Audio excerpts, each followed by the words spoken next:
The task page appears when you first open the console. It shows tasks from all of your appliances. Sort tasks by column, or use filters to see only the tasks that you want.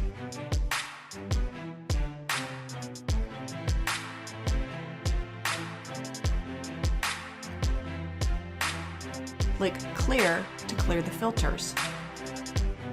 Tasks consist of search results, investigation playbooks, and the incidents that Symantec EDR detects. EDR Cloud reports also appear on the task page.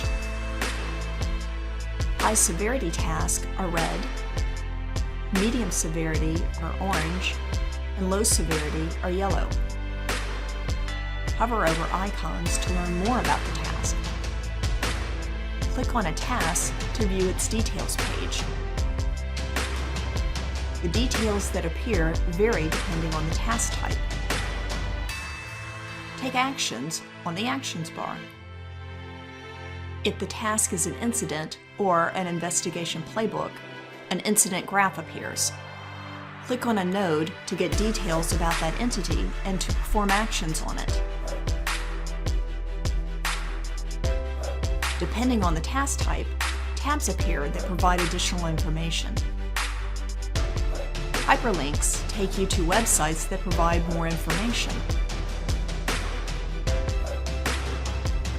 Click the Actions menu to perform actions related to the entity. Click here to return to the task page.